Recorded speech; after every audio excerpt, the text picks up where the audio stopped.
21 सितंबर को सूर्य ग्रहण लगेगा, पर उसका प्रभाव पूरे विश्व पर होगा।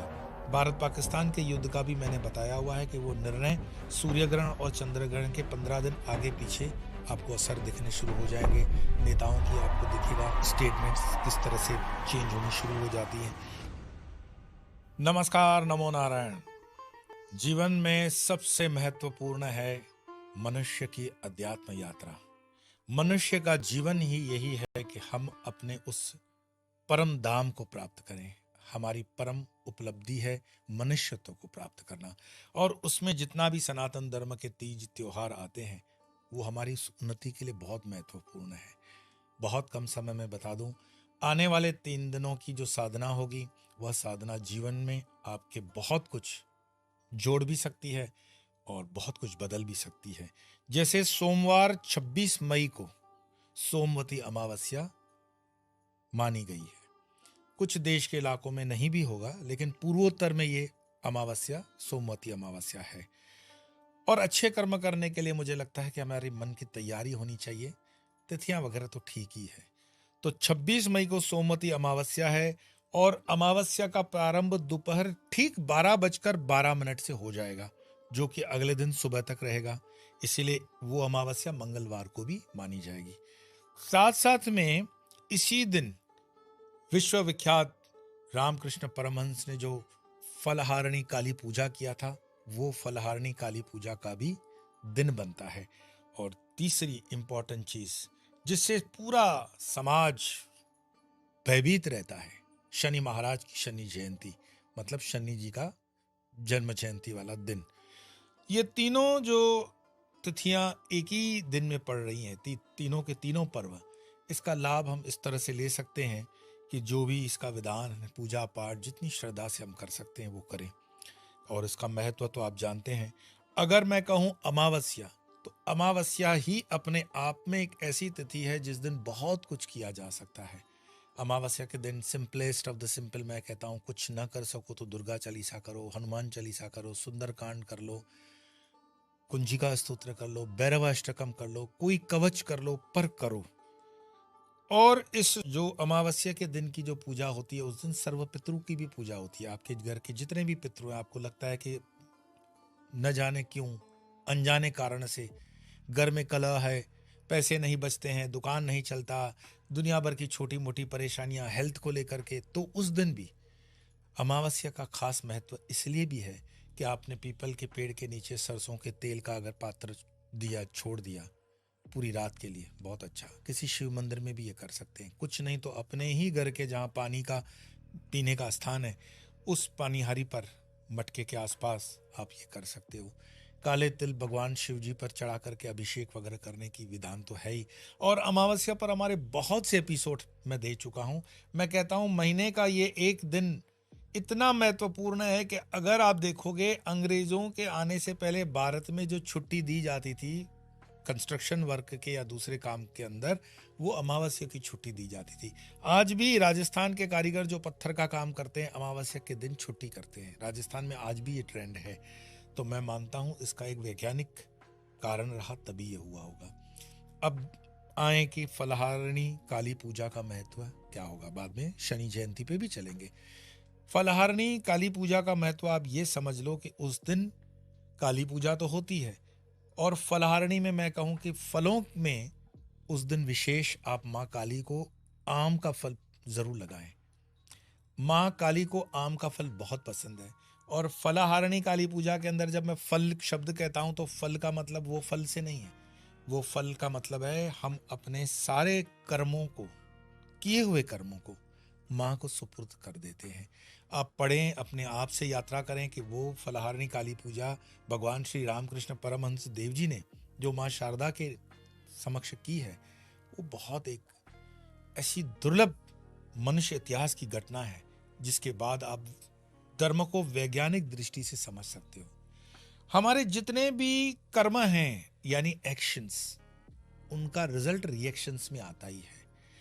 और उन रिएक्शंस को यानी उन कर्म के फलों को न प्राप्त करना हो, तो हम सारे किए हुए कर्मों को माँ को सुपुर्द कर दें कि माँ यथा योग्यम तथा करो। करचरण कृतं वा कायजं कर्मजं वा श्रवणनयनजं वा मानसं वा अपराधं विदितं अविदितं वा सर्वमेतत् क्षमस्व। जय जय करुणाब्धे श्री महा त्रिपुर सुंदरी महाकाली। जो भी इष्ट आपका है तो ये समर्पण भाव, ये आपको फलहारिणी काली पूजा फिर एक दिन क्यों, मेरे ख्याल से तो रोज के रोज अपने फल माँ के चरणों में समर्पित कर देने चाहिए। यही अध्यात्म का एक सीक्रेट भी है। साथ साथ में आज मैं आपके साथ एक खुशी का वो समाचार भी शेयर करना चाहूँगा कि माँ की कृपा से हरिद्वार के अंदर जो छोटा स्थान आश्रम के लिए मिला है, जहाँ पर फिलहाल हम संत जनों के ही रहने की व्यवस्था होगी, श्री काली कुंज, ये पूरा जो एड्रेस है वेबसाइट पे दिया हुआ है। और इस बार 10 जुलाई को जो गुरु पूर्णिमा का उत्सव होगा, प्रत्यक्ष रूप से वह उत्सव 10 जुलाई को हरिद्वार के श्री काली कुंज में ही होगा। वलसाड़ आश्रम में इस बार ये उत्सव सिर्फ ऑनलाइन ही रहेगा। हाँ, उस दिन विशेष मंत्र दीक्षाएं आपके आग्रह पर रखी गई हैं, लेकिन वो बहुत कम संख्या में ही रखी गई है, क्योंकि प्रत्यक्ष जब हम दीक्षा देते हैं तो उसमें समय ज़्यादा लगता है। उसका आप देखिए, प्रारब्ध अनुसार लाभ लेंगे। साथ साथ में मैं आपको तैयार करता चलूं कि 2 उत्सव आने वाले हैं और वो महत्वपूर्ण होंगे। एक तो 26 जून को गुप्त नवरात्रि प्रारंभ होने जा रही है। 26 जून, अभी चल रहा है मई, एक महीने बाद। और परमात्मा ने चाहा तो ये गुप्त नवरात्रि का भी जो अनुष्ठान होगा, बीजात्मक जो हमने सप्तशती का हवन किया था, वो वैसा ही कार्यक्रम हरिद्वार के आश्रम से भी वैसा करने की फिलहाल योजना है, आगे माँ की इच्छा। और फिर जुलाई महीने के अंदर, जैसे मैंने बताया, गुरु पूनम का उत्सव 10 जुलाई को, वो भी आश्रम से हरिद्वार से ही होगा। तो कुल मिलाकर के काली पूजन के संदर्भ में मैं बात कर रहा था, और श्री काली कुंज की स्थापना, काली कुंज का प्रारंभ, उसका समाचार भी आपको सुना रहा हूँ। रामकृष्ण परमहंस की हमने बात की। मंगलवार 27 मई, सोमवार को आपने कर लिया, अब मंगलवार 27 मई को शनि जयंती है। जीवन में शनि महाराज का जो कृपा होना बहुत जरूरी है। हम कई बार सुनते हैं कि भाई ग्रहचारी के अंदर शनि क्रूर ग्रह है। नहीं, ग्रह के अंदर शनि महाराज न्याय के देव हैं। जब वो न्याय के देव हम कहते हैं तो उसका मतलब ही यही है कि जीवन में अन्याय नहीं होने देंगे। लेकिन किसी कारण से हमारे प्रारब्ध में या किसी पूर्व कर्म में कोई चीज गलत हो चुकी है, हमें पता शायद है भी और नहीं भी है, तो उससे मुक्त होने के लिए शनि महाराज की कृपा के लिए मैंने आपको हमेशा बताया है, हनुमान चालीसा या हनुमान जी की पूजा बहुत असरदार होती है। और ये हनुमान जी की पूजा से और इससे और भी आगे शिव की पूजा, भगवान शिव की पूजा, रुद्राभिषेक इत्यादि रोज अभिषेक करना। साथ साथ में रुद्र को, जैसे रुद्र अंश से हम भैरव जी को भी मानते हैं, तो भैरव पूजा, भैरव अष्टकम और भैरव की धुन 30 मिनट वाली मैंने बताया है कि अपने स्थिर करने के लिए आसन को आप इसका प्रयोग करेंगे, कर भी रहे हैं, लाखों लोग कर रहे हैं। और श्री त्रिपुर भैरव शक्ति पीठम में आप साधना के लिए जो हमेशा आते हैं और देखते हैं, वो अविरत कार्य चल रहा है। तो शनि का महत्व जीवन में है, वर्तमान में भी है। मुझसे कई बार अब इससे संबंधित भारत पाकिस्तान युद्ध से संबंधित शनि की चाल वगैरह का पूछा जाता है, लेकिन आज का विषय हम अध्यात्म को ज्यादा रखेंगे। एक और चीज मैं आपको बता दूं कि 13 जुलाई से, 13 जुलाई मतलब अभी मई चल रहा है, 2 महीने बाद 13 जुलाई से 28 नवंबर तक शनि फिर वक्री हो जाएंगे। तो जिनका शनि कमजोर होगा, अभी आपके पास समय है, 2 महीने का समय है। शनि चालीसा करें, हनुमान चालीसा पढ़ें, अध्यात्म से लगे रहें। सनातन धर्म में जो भी आपको मार्गदर्शन आपके गुरुजन देते हैं, उनका पालन करते हुए आगे बढ़ेंगे तो काफी कुछ, ये 138 दिन का जो स्पेल आएगा शनि के वक्री होने वाला, वो थोड़ा सा राहत देगा।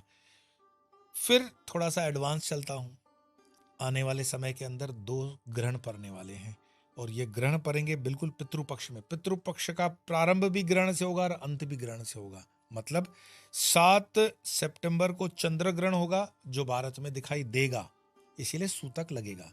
और 14 दिन बाद 21 सितंबर को सूर्य ग्रहण लगेगा, लेकिन ये भारत में दिखाई नहीं देगा, इसलिए सूतक तो नहीं लगेगा, पर उसका प्रभाव पूरे विश्व पर होगा। भारत पाकिस्तान के युद्ध का भी मैंने बताया हुआ है कि वो निर्णय सूर्य ग्रहण और चंद्र ग्रहण के 15 दिन आगे पीछे आपको असर दिखने शुरू हो जाएंगे। नेताओं की आपको दिखेगा स्टेटमेंट्स किस तरह से चेंज होनी शुरू हो जाती हैं। लेकिन सबसे महत्वपूर्ण ये है कि ये पूरा पितृपक्ष, जिसको हम श्राद्ध का पक्ष कहते हैं, ये पूरा पितृपक्ष जब ग्रहण से प्रारंभ होकर के ग्रहण पर समाप्त होता है, तो इसकी एक विशेष, जिसको कहेंगे ना, संकेत को हम समझेंगे। मैंने इस पर पिछले करीब करीब 1.5-2 साल के अंदर मुझे लगता है 5-7 एपिसोड बनाए हैं। पितरों की कृपा पाने के लिए क्या कर सकते हैं, पितृ पूजन कैसे कर सकते हैं, वो आप स्वयं से भी कर सकते हो। लेकिन उस पितृ पक्ष की उस अमावस्या को पिछली बार जो हमने सारे एक महापूजन का आयोजन किया था, फिलहाल अभी ऐसी योजना नहीं है, कारण उसको पूरा आयोजित करने में काफ़ी संसाधन लगाने पड़ते हैं, जो हमारे लिए भी थोड़े से मुश्किल पड़ते हैं। देखते हैं आने वाले समय के अंदर अगर इस तरह का कोई बन जाता है प्रोग्राम सहज रूप से, तो डेफिनेटली उसको हम आयोजित करने का प्रयास करेंगे।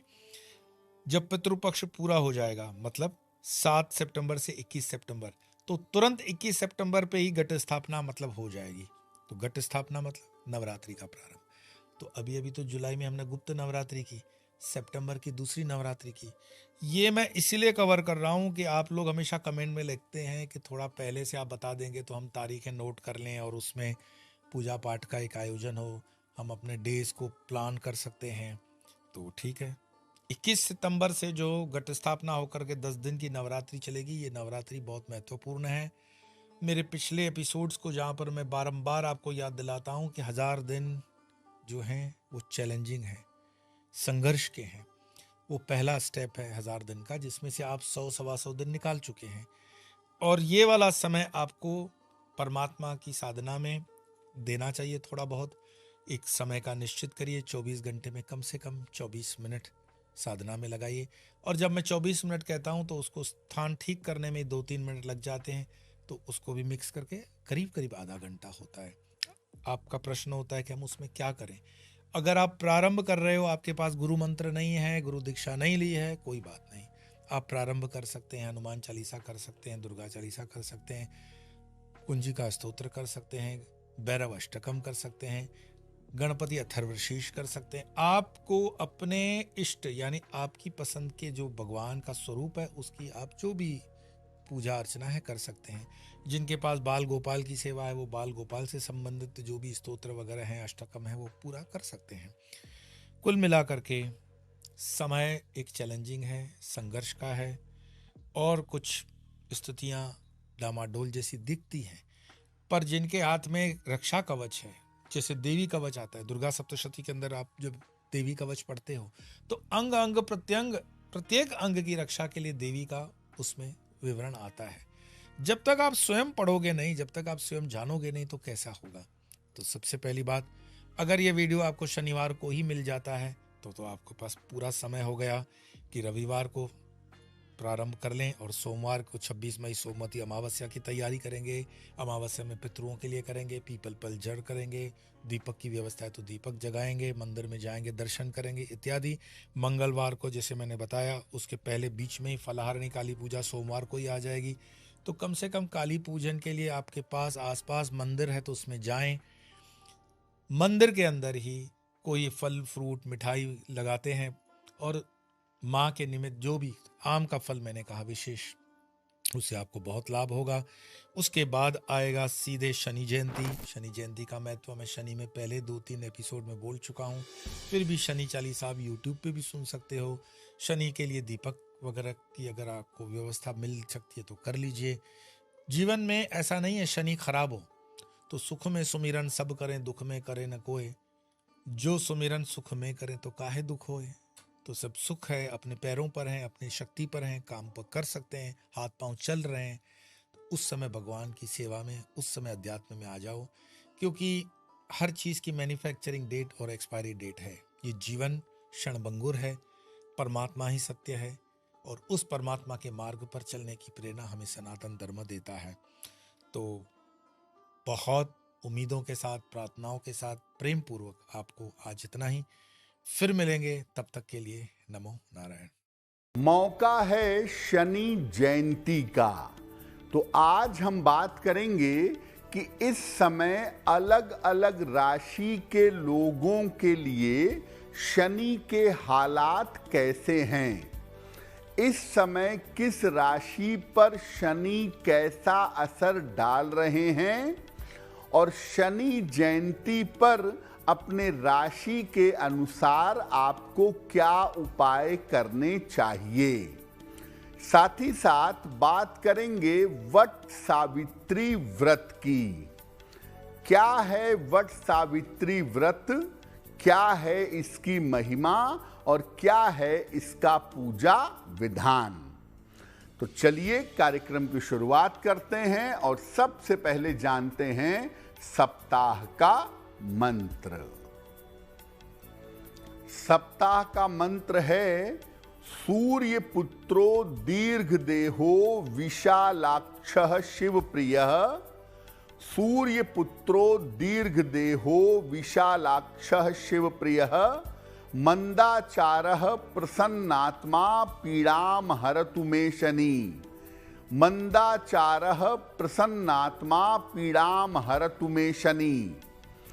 शनि की वजह से जीवन में कितनी भी दिक्कतें क्यों ना हो, कितनी भी पीड़ा क्यों ना हो, अगर आप रोज शाम को 108 बार इस मंत्र का जप करें तो शनि संबंधी सारी पीड़ा को दूर कर पाएंगे। हम आज बात कर रहे हैं शनि जयंती की। तो सबसे पहले जानते हैं कि शनि जयंती का पर्व है क्या और इसका महत्व क्या है। देखिए, शनिदेव की जयंती मनाई जाती है ज्येष्ठ कृष्ण अमावस्या को। माना जाता है कि इसी दिन सूर्य और छाया के संयोग से शनिदेव का प्राकट्य हुआ था। शनि जयंती पर शनि संबंधी उपाय करने से जीवन में विशेष लाभ होता है और शनि जयंती पर आप शनिदेव के जो उपाय करेंगे वो संध्या काल में करेंगे शुद्ध हो करके। यानी शनि जयंती के सारे उपाय संध्या काल में स्नान करके स्वच्छ वस्त्र पहनकर शुद्ध हो करके करने चाहिए। इस बार शनि जयंती है 27 मई को। तो 27 मई को शनि जयंती का पालन कीजिए, उपासना करिए शनिदेव की। और जीवन में अगर शनि संबंधी कोई समस्या है तो उसके लिए प्रार्थना और उपाय भी आप शनि जयंती को कर सकते हैं। अब ये जानते हैं कि सामान्य रूप से शनि जयंती पर किस प्रकार पूजा उपासना की जाएगी, किस प्रकार पूजा उपासना करेंगे। शनि जयंती पर संध्या काल में शाम के समय में पूजा करना ज्यादा शुभ होता है। शनि जयंती पर संध्या काल में स्नान करें। इसके बाद स्वच्छ वस्त्र पहनकर शनिदेव का स्मरण करके पश्चिम दिशा की तरफ चेहरा करके बैठें।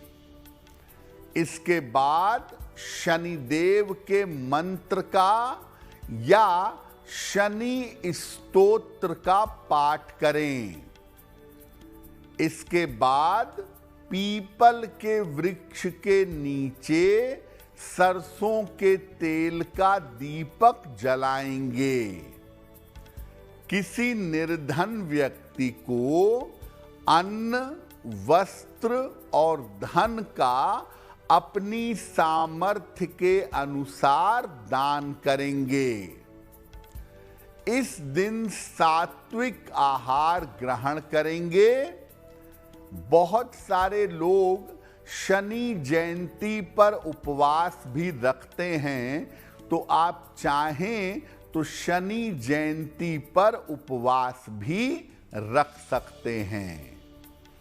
तो सामान्य तौर से शनि जयंती पर संध्या काल में शनि देव की पूजा करना आपके लिए विशेष लाभकारी होगा। अगर आप मुझसे जुड़ करके अपनी समस्याओं का समाधान चाहते हैं और चाहते हैं कि आपकी समस्याओं को ज्योतिष के माध्यम से सुलझाया जाए, तो आप हमसे संपर्क कर सकते हैं, जुड़ सकते हैं एस्ट्रो